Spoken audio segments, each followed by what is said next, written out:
Hi students, இப்ப நம்ம பார்க்கக்கூடிய ஒரு சிம்பிள் கணக்கு எடுத்துக்காட்டு 3.13 என்ன அப்படிங்கறத பார்ப்போம். y = ut - 1/2 gt² என்ற சமன்பாடு துகள் ஒன்றின் நிலையை குறிக்கிறது. क्वेश्चन என்ன பாருங்க. ஃபர்ஸ்ட் क्वेश्चन A, அத்துகளின் மீது செயல்படும் விசை மற்றும் B, அத்துகளின் உந்தத்தை காண்க. விசை கேக்குறாங்க இல்லையா, அதாவது ஒரு துகளினுடைய நிலைய ஒரு சமன்பாடு குறிக்குது. இது இடப்பெயர்ச்சி y = y அச்சுல துகள் இடப்பெயர்ச்சி அடையுது இல்லையா, அப்ப இடப்பெயர்ச்சி லெட்டர் தான் y = ut - 1/2 gt². இத வச்சு அந்த துகள் மேல செயல்படக்கூடிய விசையை கண்டுபிடிக்கணும், அதே மாதிரி உந்தத்தை கண்டுபிடிக்கணும். கரெக்டா? நல்லா பாத்துக்கணும். நியூட்டனுடைய இரண்டாம் விதிப்படி விசைக்கு F = ma ன்னு ஒரு ஃபார்முலா இருக்கு. கரெக்டா? a பாத்தீங்கன்னா திசை வேகம் பை காலம் dv/dt. கரெக்டா? ஆனா பொதுவான ஃபார்முலா F = ma. அப்ப முடுக்கம் கண்டுபிடிச்சாலே விசையினுடைய திசையை கண்டுபிடிக்கல. ஏன்னா முடுக்கத்தினுடைய திசையில தான் எது இருக்கும், விசையினுடைய திசை இருக்கும் அப்படின்னு சொல்லி நம்ம படிச்சிருக்கோம். எனிவே சோ இத வச்சு நம்ம தெளிவா பாத்துக்கலாம். முடுக்கம் கண்டுபிடிக்கணும் அப்படின்னா a = ஃபார்முலா என்னது, dv/dt, திசை வேகம் பை காலம். திசை வேகம் நமக்கு தெரியுமா? தெரியாது. ஆனா இடப்பெயர்ச்சி தெரியும். அப்ப திசை வேகத்துக்கு ஒரு ஃபார்முலா இருக்கு. என்னது? இடப்பெயர்ச்சி பை காலம். இடப்பெயர்ச்சி பொதுவா ds/dt ன்னு சொல்லுவோம். ஆனா இங்க s க்கு இடப்பெயர்ச்சி y ன்னு சொல்லி கொடுத்திருக்காங்க. y அச்சுல தான் துகள் இடம்பெயருது. அப்ப முதல்ல v கண்டுபிடிக்கணும். அதுக்கப்புறம் இதுல பிரதியிட்டீங்கன்னா முடுக்கம் கிடைக்கும். அந்த முடுக்கத்தை வச்சு நியூட்டனுடைய விதியில போட்டீங்க அப்படின்னா விசையை நம்ம ஈஸியா கண்டுபிடிச்சிடலாம். கரெக்டா? எஸ். பாப்போம் 1 by 1. முதல்ல தீர்வு. முதல்ல என்ன கண்டுபிடிக்கணும்? திசை வேகம், அப்புறம் தான் முடுக்கம். கரெக்டா? எஸ். துகளின் திசை வேகம் அப்படிங்கறத முதல்ல நம்ம பார்க்க போறோம்.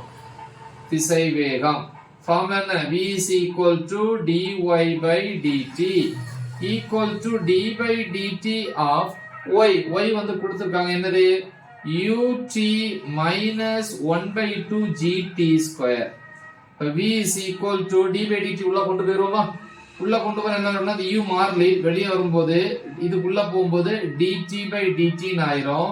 மைனஸ் இதுல 1/2 g மாறிலி, d/dt உள்ள வரும்போது d/dt of t² அப்படின்னு வரும். நான் உங்களுக்கு ஒரு ஃபார்முலா சொல்லி கொடுத்தேன். என்ன ஃபார்முலா அப்படின்னா d/dx of x⁴n வகைக்கெழு, அதாவது டிஃபரன்ஷியேஷன் ஃபார்முலா, n × x⁴n-1. இதே மாதிரி இங்க என்ன இருக்கு பாருங்க, d/dt of t² ன்னு இருக்குது. அப்ப n பிளேஸ்ல இங்க 2 இருக்கு. அப்ப என்ன வரும்? n = 2, x = t, 2t⁻2 - 1 = 2t⁻1 = 2t. இப்படி எழுதலாமா? எஸ். இப்போ நம்ம இத எடுத்துக்கலாம். v = u, dt கேன்சல் பண்ணா 1 தான வரும். ஓகே. -1/2 × g, இங்க d/dt of t² எவ்வளவு? 2t. அப்ப into 2t. இந்த 2 என்ன ஆயிருச்சு? கேன்சல் ஆயிருச்சு. அப்ப v = u - g × t. இது velocity, அதாவது திசை வேகம் கிடைச்சிச்சு. இனி திசை வேகம் தெரிஞ்சது அப்படின்னா முடுக்கம் கண்டுபிடிக்கலாம் இல்லையா? அப்ப எழுதலாம் துகளின் முடுக்கம் அப்படின்னு எழுதலாம். துகளின் முடுக்கம் ஃபார்முலா என்ன? a = dv/dt. அப்ப a = d/dt of v. v என்னது? u - gt. u - gt. அப்ப a = இத உள்ள கொண்டு போனீங்கன்னா du/dt - g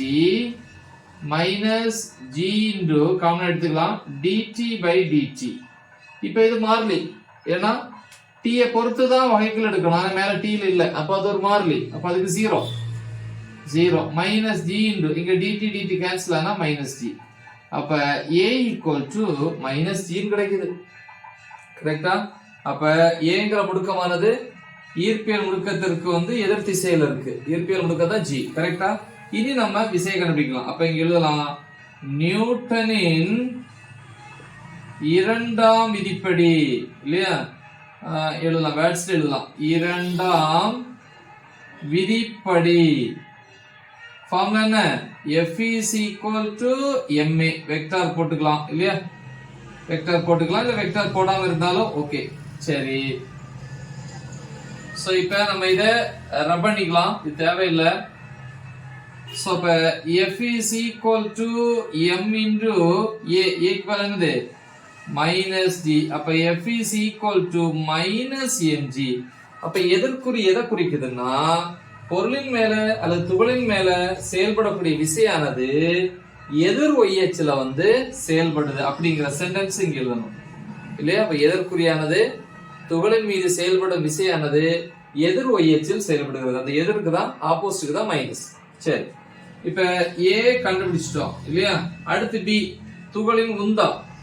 அப்ப இங்க b என்கிறது துகளின் உந்தம். இங்கிலீஷ்ல வந்து மொமெண்டம் அப்படின்னு சொல்லுவாங்க, லீனியர் மொமெண்டம். ஃபார்முலா என்ன? p is equal to mv equal to m into v. இங்க இருக்கு v என்னது u minus gt, u minus gt. So இது தேவையில்லை. சோ இதை நம்ம ரப் பண்ணிக்கலாம். சோ அப்ப p is equal to உள்ள கொண்டு போனீங்கன்னா mu minus mgt. இல்ல நீங்க அப்படியே வச்சுக்கலாம். நம்ம டெக்ஸ்ட் புக்ல பாத்தீங்கன்னா அந்த சம் பொறுத்த வரைக்கும் இது இடையிலே கொண்டு வந்திருப்பா, தேவையில்லை. நம்ம இந்த ஆர்டர்லயே நீங்க பண்ணீங்கன்னா உங்களுக்கு வந்து கன்ஃபியூஷன் வராது. கரெக்டா? சோ இவ்வளவுதான். சிம்பிளான ஒரு கணக்கு, நல்ல தெளிவா பிராக்டிஸ் பண்ணுங்க. மறக்காம இதை உங்க ஃப்ரெண்ட்ஸுக்கு ஷேர் பண்ணுங்க. All the best. தேங்க்யூ.